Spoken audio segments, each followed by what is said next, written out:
It's up next. Mind the gap. The wealth gap, that is. America's net worth plummeting, but not all Americans. Find out which group doubled theirs. One hint, you voted for them. Also ahead, trust me, from government to big business, what our specialist says America desperately needs to get back on track. Plus, a new moon mission. We just spoke about the corrupting influence of money in elections, and now new evidence today that the wealth gap between those benefiting from our bought government and average Americans is skyrocketing. The average net wealth of U.S. House members more than doubled over the past 25 years, while your net worth and that of the average U.S. family fell.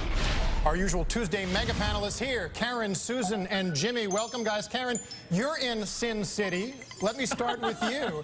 Hey. Is this an old story because we know the rich are getting richer and the rest of Americans are? Isn't there something a little insidious when the people who are our elected officials keep growing in wealth while the people who are living under their policies are stagnant?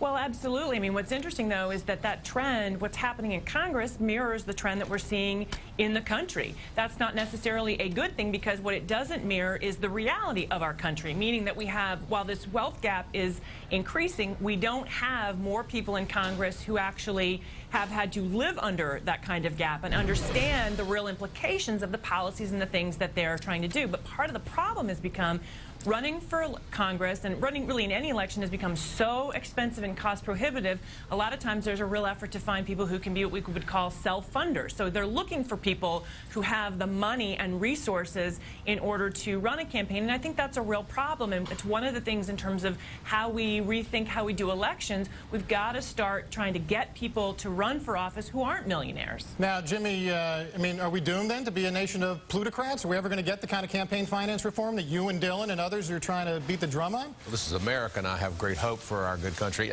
No, look, I don't think this is a new story. It's not like all of a sudden overnight America's members of Congress had all this wealth. This has been building and building and building. I think the bigger story here is, why is it that members of Congress don't all have to have blind trusts? John Kerry had a blind trust, right? Or still has a blind trust. He's a millionaire. It's mostly his wife's money. But the point is, if you're going to, mostly as well as his wife's money. But my point is simple. You should not be able to run around and go vote on policy that you can benefit off of financially.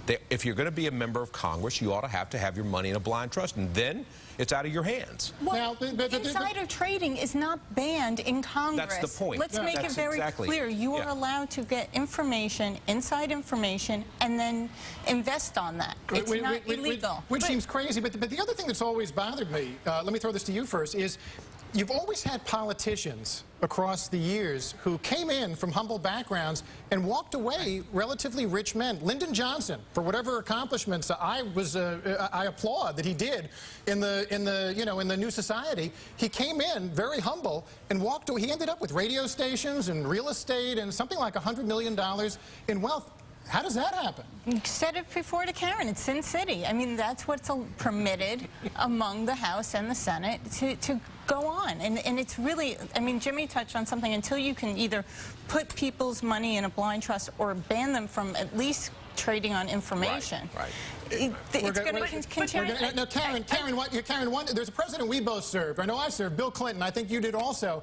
I always admired that before he got to the White House, I think he'd never made more than $35,000 a year as governor of Arkansas. And you knew, whatever people were trying to fling at him, he wasn't making policy decisions based on money.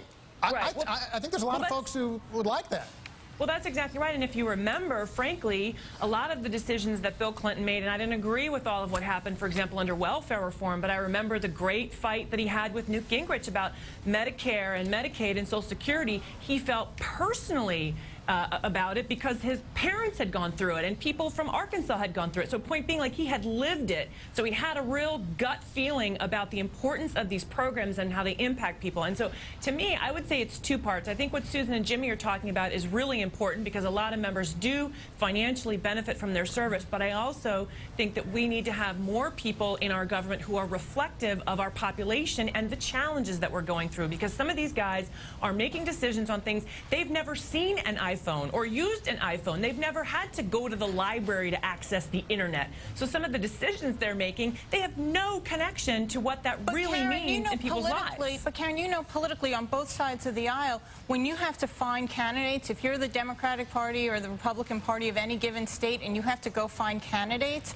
you're always going to go to the one who can raise the most money. Isn't that exactly the reason? I want to make sure we Jimmy get the plug in for campaigns finance reform, because unless this becomes a major national issue so that there is a path for public-minded people to get into elected office without having to kowtow to the interests on both sides. The problem. What happens when the public cries out, I want a successful business person? I mean, that's been something that both Democrats and that doesn't stop them from running. It just means they can't use their own money if you have publicly financed campaigns. That's right. Well, it depends on how that ends up working out. A clean shot at your brief last pitch for campaign finance reform. Well, I mean, look, it's simple. Either you believe that the public should fund campaigns, or you believe that the wealthiest should fund campaigns. I don't like the latter. I like the former. It's just that simple.